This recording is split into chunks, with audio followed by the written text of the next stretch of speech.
Praise lord. 26వ కీర్తన మొదటి వచనం. యెహోవా, నేను యథార్థవంతుడనై ప్రవర్తించుచున్నాను, ఏమీయూ సందేహపడకుండా యెహోవా యందు నేను నమ్మిక ఉంచి ఉన్నాను.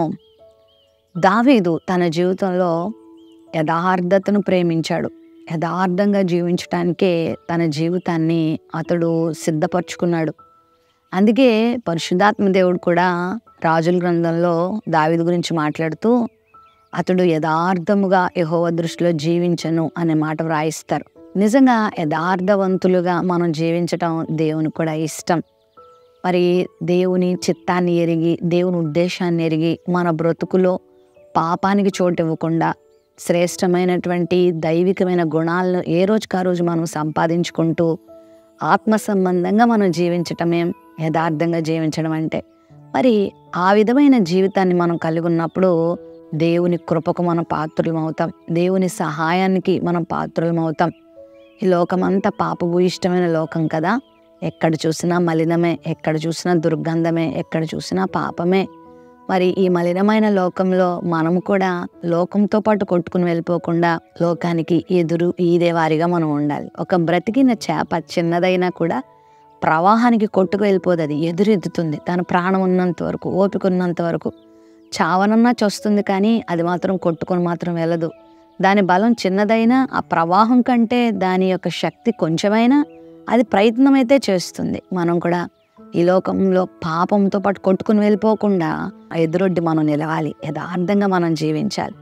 దేవునిని ఇతడు ఏమాత్రం సందేహింపకుండా నమ్మిక ఎంచుతున్నాను అంటున్నాడు. ఎందుకంటే దేవుని యందు నమ్మిక ఎంచడంలోనే ఎన్నో అద్భుతాలు దాగి ఉన్నాయని దావీదుకు తెలుసు. దేవుని యందు నమ్మిక ఎంచడంలో అతడు ఎన్నో ఆశీర్వాదాలు పొందుకుంటాడని దావీదుకు తెలుసు. అందుకే అతని జీవితంలో సందేహానికి చోటు ఇవ్వలేదు. కొన్నిసార్లు దేవుని మనం నమ్మేటప్పుడు, వెంబడించేటప్పుడు చాలా సందేహాలు మనకు వస్తాయి. అందుకే సందేహాలకు, అనుమానాలకు మనం తావివ్వకూడదు.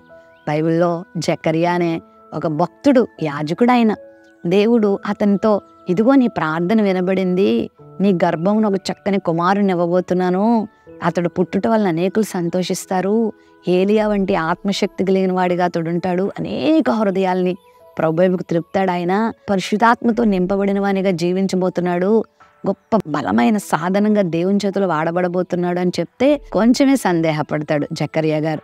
తద్వారా కొంచెం ఇబ్బంది కూడా కొని తెచ్చుకుంటాడు.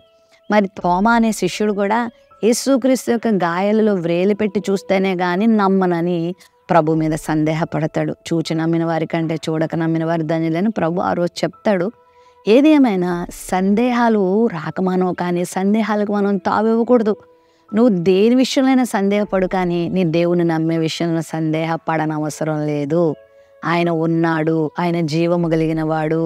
నీ పాపముల కొరకు ఆయన ఈ లోకానికి దిగి వచ్చాడు, పరిశుద్ధునిగా జీవించాడు, మానవాళి కొరకు ఆయన చేయాల్సిన త్యాగమంతా చేశాడు, పరలోకాన్ని సిద్ధపరిచాడు.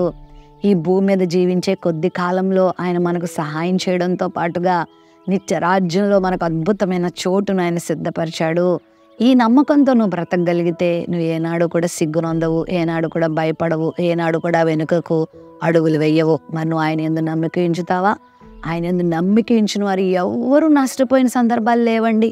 దావీదు తన జీవితంలో తన బలాన్ని నమ్ముకోలేదు, తన అందాన్ని నమ్ముకోలేదు, తన ఉద్యోగాన్ని నమ్ముకోలేదు, తనతో ఉన్న మనుషుల్ని నమ్ముకోలేదు, కొడుకుల్ని, భార్యల్ని, బంధుమిత్రుల్ని, స్నేహితుల్ని, ఎవరి మీద అతడు అచంచల విశ్వాసాన్ని పెట్టుకోలేదు, కానీ దేవుని మీదే పెట్టుకున్నారు. వాళ్ళందరూ అతనికి ఉన్నారు, సైన్యం ఉన్నారు, కిరీటం ఉంది, అధికారం ఉంది, సింహాసనం ఉంది, రాజ్యం ఉంది, రాజ్యాధికారం ఉంది.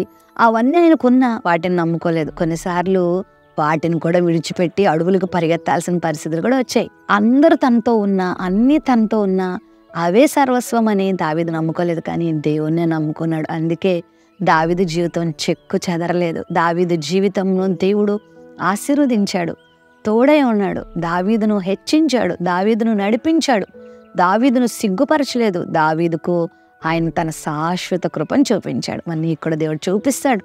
నమ్ముకో ఆయన్ని.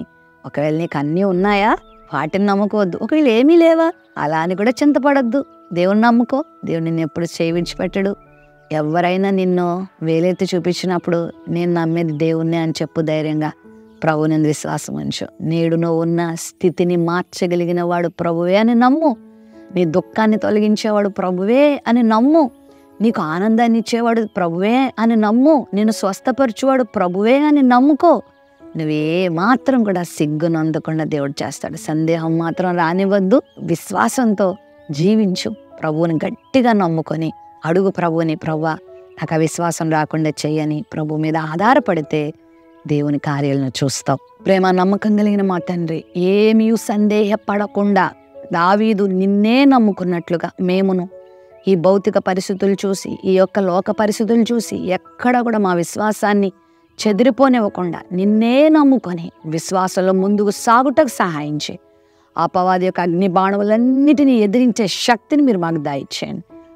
నీ వాక్య వాగ్దానాన్ని విన్న నీ బిడ్డల జీవితంలో గొప్ప కార్యాలు జరిగించమని, విశ్వాసాన్ని అధికం చేయమని యేసు నామములో ప్రార్థిస్తున్నాం తండ్రి. ఆమెన్.